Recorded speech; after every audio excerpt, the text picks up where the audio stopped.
Hello there, everyone. Hello, everyone on Facebook. Hello, everyone on Instagram. I'm Donna Hoffman, the Interior Design Advocate. We love just putting a pin in it here every Tuesday at 4 p.m. Eastern so we can come out and talk to you, design lovers working on your own home, design lovers excited by design lovers confounded by design. And we like to teach you about a particular topic and then take questions relative to that topic. Instagrammers, you kind of have a weird crooked shot this time. Seriously, the phone is being held up yet again with very special spit glue and, rubber bands. So hopefully the phone doesn't move. Facebookers, I think you're getting kind of a straight shot, but maybe a weird shot. But either way, we are here to help you on Tuesday afternoon. Our goal here at the Interior Design Advocate is to wipe out and erase ugly rooms, to erase home design that is not pleasing to you. We want to get you empowered with systems and know-how. That's why I write great products that you can find on our website, all about how to facelift spaces. And today we're going to be talking about something that affects every single home. And I don't care if you are living in a one-room studio. I don't care if you're living in a two-room apartment. I don't care if you're in your first condo, maybe a 2-bedroom or 3-bedroom townhouse. I don't care if you are in a detached home that's 2,700 square feet up to 13,500 square feet. It doesn't matter. The purpose of design always is to use strategy well in order to get the final effect you want. It's much more strategic than people even realize. And color has such a massive effect on the way your home looks and feels in terms of space, in terms of comfort, in terms of centering, for lack of a better word. So although I get a lot of questions on color palette through a home, today we're not only going to be talking a little bit about the color palette, developing that through a home, but I also want to talk to you about things beyond the colors themselves that also have to be contiguous through a home. And I'm getting a lot of waves from people on Instagram. Can't even begin to read you without my glasses on. And I'm getting hellos from Jennifer. Thank you, Jennifer, for giving me a hello as well here on Facebook. People are starting to sign in here. Great to hear from you. Okay, so here's the story. Do you have to have, we'll start with color palette alone. Do you have to have a contiguous color palette in your home? Well, you tell me. When you went hunting for your current abode, were you trying to find something as small as possible, or were you trying to find something as big as possible on your budget? If the answer was B, trying to find something as big as possible within my budget, then how you control color through your home is mission critical, peeps. Absolutely. And to give you a great example of when this is not so, I want you to think about if you've ever had the pleasure of going to an interior design show house in your town that was done by a bunch of different designers, and every single room is different, and the foyer is different. The upstairs foyer is different than the downstairs foyer. The downstairs foyer is different than the family room that is flowing off of it, or the dining room that's flowing off of it. Totally cut up. When you do that, like those show houses, because they're really there to showcase different designers, flexing their muscle and such, you chop up that home into tiny little pieces. The eye is always looking for, as I've said before, it's looking for something to grab onto, and it's looking for differences. So if you don't give the eye something to stop it, it will just keep going. So that's the reason why when I was with a client yesterday and she was asking where to hang a particular painting of theirs that we just reframed, I specifically did not want it hung so that it was directly in the eye line when you entered the home, because what I am doing with color and a few other things we'll talk about, when somebody enters that residence, I'm driving the eye right to their recessed living room, their sunken living room, and over to their dining room as well. I'm pushing the eye out and across. I don't want to stop it in this one particular small area where a staircase starts. Color is a very distracting thing. That is why shopping for furniture can be very confounding for people in furniture stores, because you're so distracted by the color of things that you don't always see past that to the silhouette. That is why in the higher end furniture world, furniture is often shown, particularly in catalogs for a particular manufacturer. It's all shown in muslin. So you can't help but see just the frame, no color to distract you. So Do you have to have a contiguous color palette in a home? If you want to maximize the feeling of spaciousness, maximize the feeling of square footage, answer yes, particularly obviously open concept.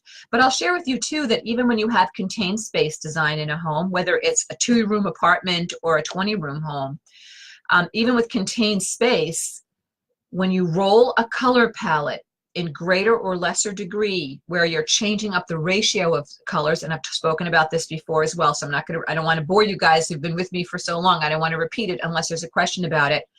But yes, you're changing up the color ratios, but those same colors are moving very specifically through that open concept or contained concept. That's what maximizes your square footage. Now, I will tell you that even in rooms that are not homes that are not necessarily fully open concept, there is a gaining trend where we're seeing fewer paint colors, wall paint colors being specified, and more of the same is just moving through. So you've got the foyer and the adjoining living room, it's all one color. Downstairs foyer, upstairs foyer, into the living room, just trying to push the walls out, move the eye up and out to increase the sense of spaciousness. So beyond just color, however, and I will say too that what do you do as a design lover if there's a particular color that you love, like plum, for example, and it's not elsewhere in your home? Well, that's when it goes into an office. That's when it goes into a contained space like a bedroom. Do we have clients who want a contiguous palette through their entire home, first floor, second floor, and sublevel? Yes. Is it super surprising? No, in that people tend to be attracted to what they're attracted to. If you hate the color blue, you probably don't want that anywhere in your home. If you are not attracted to the color red, you don't want it anywhere. So people tend to be attracted to a range of colors, so it's not highly unusual to see a palette rolling through a home. That said, we also have families that we help that want to have a completely different story up in a child's bedroom or in the master bedroom. We absolutely break into different color palettes in certain residences if that's what the homeowners want. But I will tell you that the more you marry your color palette throughout, the bigger things will feel. But beyond just color, hang on, I want to take a sip of water. Oh, it is so good to have water with lemon in it, Katie. I took out my Invisaligns, so I have lemon in my water. Oh, so I'm getting crazy here. It's so good. Oh. Anyway, so beyond just color moving through your home, I want you guys to think too about how the fabrics are moving through your home. Hello. When you are moving toward your front door, what is the sight line you want as you pick up visually the window treatment fabric in your dining room and the window treatment fabric in your living room or in an open living room office space? Do you want to have 2 large-scale repeat fabrics hit the eye, or do you just want 1 large-scale repeat to hit the eye and then something else is in a reduced repeat so that you are putting out a different sensibility? Can you have 2 large-scale repeats? You can. It depends on what you're trying to create in the home. But the point is, you have to think past just color. How is fabric broadcasting through my spaces? Not just fabric in terms of color, but also scale, large scale, mid scale, small scale. And if you're one of my students, you've been through the Decorating Genius system, I drill down into teaching you what that means. If you have a question, feel free to ask it, but I'm assuming that a lot of you are my students here right now and that you already know what I mean by that. How are you broadcasting pattern scale throughout your home, particularly in contiguous spaces, in related spaces? And then, and this is a toughie, especially as you start to pull the thread and start to update various rooms, how are you broadcasting furniture style through your home? Oh yeah. So that really beautiful new family room, great room that you've just done, how does that feel as you've walked past, I don't know, the living room that still has furniture from when you were first married, or it has kind of a hodgepodge of a little bit of ersatz, French, and a little bit of ersatz, I don't know what, mid-century modern, but from 25 years ago. So tell yourself, if I were to look at this with fresh eyes, where is the disconnect? Where am I making a stylistic break? Even if I'm being eclectic, where am I putting too far a stretch on eclecticism as I'm broadcasting things through my home? So it's not just about a color palette moving through your home to open the sense of spaciousness, create a sense of rhythm and harmony so that spaces feel great and relaxing and like they're breathing. But it's also about how you are controlling fabrics, not just color of those fabrics, but also the pattern scale of those fabrics. Let's say 2 textures, how you're varying those up, repeating or not repeating. And what are you doing with your furniture style? Do you have one style happening in one room and another style happening in another room and another style happening in another room? That's probably one of the biggest DIY mistakes I see beyond color mistakes when I'm trying to help a student or a family that's come to us for some private design work. So how you're handling the through line between rooms, the through line standing here looking across your open concept space, or the through line of standing here and looking to the back of your home, whatever your sight line is, or from the back of your home to the front of the home, what's your sight line? How you're controlling all of the elements in design so that there's one story being told, not here's my living room story, here's my dining room story.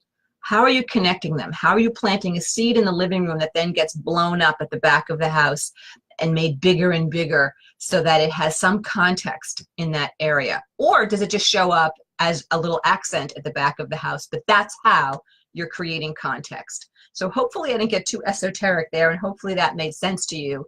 But it's those kinds of little tiny considerations that separate the girls from the women in design, and it's certainly what we here in the design world are always thinking about if we're running an A-game kind of design strategy or company.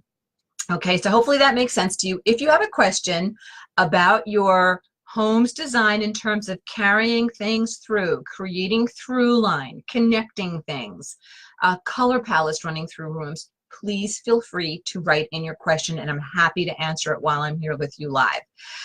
While I'm waiting for questions to come in, I will tell you that we had a little bit of a debate about what our topic would be next week, because there was a little typo, I think, from me in this whole schedule. So we actually had 2 different things listed. So I'll let you vote. Would you rather that we do a Facebook Live next week at 4 p.m. Eastern? Would you rather that we do something on decorating with pets and toddlers?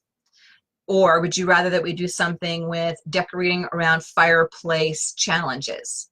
Challenging fireplaces, corner fireplaces, or fireplaces that are faced in a way that you just don't like them anymore.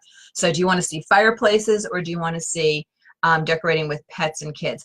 I always get a lot of questions about decorating with pets and kids, and I just think it's so logical, but maybe I'm taking for granted some of that, and maybe you guys would like to have a little mini lesson on that. So there you go. So I'm gonna put on my specs. I'm gonna take more lemon water. I'm living high here. All right, so so far I have 1 vote for pets. That's it for next week. All righty, I'm getting hellos, lots of hellos. Joni is saying, I love this. Thank you so much, just what we needed. We bought a small 1980s colonial about a year ago. Everything is a separate space. Well, Joni, cut it out.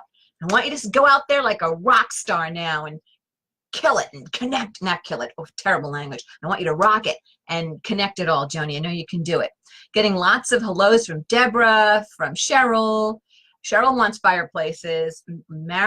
Laura is saying challenging fireplaces, but both. Fireplaces. Wow, fireplaces. Well, 1 little pets and kids, more fireplaces, another pets and kids. Katie, we're gonna have to, this is a lot of fireplaces. I think we're talking about fireplaces next week. There you go. But we'll do pets and kids at some point as well. So now I don't even have to promote what we're talking about. You just picked it. Challenging fireplaces and/or fireplace challenges. We'll talk about that next week. Okay, lovelies, listen, anybody have any questions about what I talked about today in terms of creating through line in your home? Yes, there's a question coming in from, okay. Scroll down. No, oh, scroll down over here. Okay. Because if I scroll down on that Instagram phone, Katie, the phone's going to go boink, flying. Lynn Hayes says, I have a modern design with neutrals. Good. I have traditional furniture in bedrooms, brought in the grays in the bedroom. Is that enough? Okay, Lynn, I think you're missing some words here, or I'm not getting it all. Modern design with neutrals. What neutrals would those be? You know, neutrals can be gray, cream, tan, sand, well, tan sand is the same, black, white. Okay, so I'm assuming you're somewhere in there. And then you have traditional furniture in the bedroom, but you brought the grays into the bedroom. You know, I would want to see the furniture silhouettes, because I will tell you, one of the hardest things to teach, especially like this with pantomime design, where I don't have pictures of things to show you, or I'm not screen sharing with you. One of the most challenging things to do and do well in design is to mix styles of furniture. I forget which of our courses, I think it's Design CPR. I think one of our bonuses in there is all about how to, it's like a great cheater guide on how to mix furniture styles, but it's a bonus. I don't think it's part of the actual course. I think it's a bonus, like a gift with kind of thing. So I haven't done a full course on that for you guys yet, but if you purchased Design CPR, look in your bonus section, you'd see that there. But anyway, sorry, non sequitur. So it's a hard thing to teach. I will tell you that you can absolutely mix modern with just about anything. However, there's a period of time in, you know, the 90s and early 2000s when furniture, or in the early 2000s into like the 2005 area, where some of the furniture styling, like that country French or the traditional that was trying to be a little bit like 19th century styling, but not quite, that kind of ersatz look. It was trying to be something, but it didn't do it well. That's the furniture that's very hard to mix into other things. You got that, you know, cherry, Queen Anne, cabriolet. It does not mix well with modern furniture in general. Now, are there exceptions to every rule, and can a really amazing designer do a lot of great things? Yeah, but I'm speaking in generalities here because I don't know exactly, Lynn, what you mean by traditional furniture. If it's, you know, the kind of dining room set that one of my relatives has, there's not a lot you can do with that. It looks very dated because it's ersatz. It's trying to look like Queen Anne furniture, and it's sort of a more current reinterpretation from 20 years ago of what that furniture was supposed to look like, if that makes sense. So off the cuff, I'm going to say that you're gray. Bring it into the bedroom. If gray was prominent in the rest of the house, I'm going to say Lynn's doing a great job on that. But without seeing a picture, Lynn, harder for me to go in deeper on that with you. But so far, light, you know, reaction is I think you're in the right direction. Okay, so there you go. So Joni's just giving me hearts in one of these. All right, Joni, I dig it. I like it. Lynn is asking for fireplaces and pets. I'm going to do them as separate topics, but thank you. It's an idea to combine them. Ziola's giving me one of these. Back to you, Ziola. Okay, Lynn, you're telling me you're gray and cream. Yeah, so bringing gray into the bedroom's good. I just don't know what your bedroom furniture silhouettes are. So that's, again, where I was kind of fumfering and babbling there. Sorry about the fumfer and the babble. This is all off the cuff. No teleprompters here. All righty. Lisa says, my front porch has a brick Gothic arch. Ooh. And then the living room windows close by are Roman arches. How do I reconcile these together in a cohesive look? Front porch has a brick Gothic arch, and then the living room. I kind of like that difference, Lisa. I like the contrast. I like the fact that an element was developed and changed slightly. So without seeing a picture, that's not bothering me at all. So I think you're fine. And what I would say in your living room with your Roman arches, I just hope you've done fantastic window coverings and window treatments. Get that rod nice and high, get those panels, simple, you know, window panels, you know, drapery panels. And so you're really going to accentuate that window. And by framing that total arch, good things can happen. Now, sometimes you can cut into the arch. Here's your, especially if it's done, so it's a radius window here, then the rest of the window continues. Sometimes you can place your rod there. Depending upon mounting issues that you might have to cut into the natural line where the window stops before the arch. But hopefully you can get up high above all of that. So I think you're in good shape, Lisa, and I'd love to see some pictures of what you've got there. That sounds great. All right, lovely. So listen, I don't see any other questions coming in. Last call, if you've got a question, scooch it on in. Happy to answer you. Oh my gosh, emergency flood warning happening. You would not believe I'm getting that on my phone. So that means that the Instagram, oh, there you go. Hope you guys are okay where you are.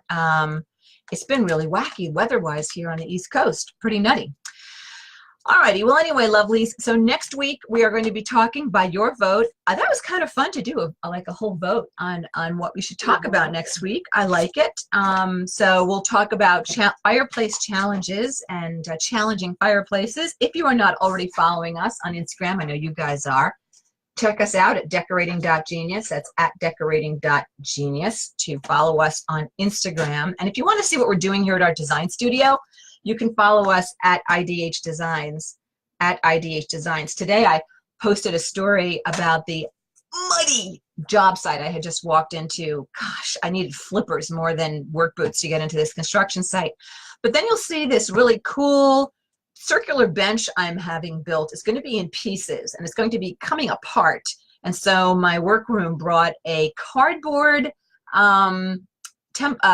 model of the whole thing, but covered in muslin. Kind of fun, and you can see what we were kind of working on. So if you want to see what we're doing as designers, then you should follow us at our design Instagram, which is at IDH Designs. Okay, I don't see more questions coming. We're gonna scooch and keep going. We've got a lot of work to do still before the day is done. So listen, lovelies, great seeing you. Great seeing you. See you next week. See you next week, 4 p.m. Eastern, for how to handle challenging fireplaces and fireplace challenges. Talk to you later.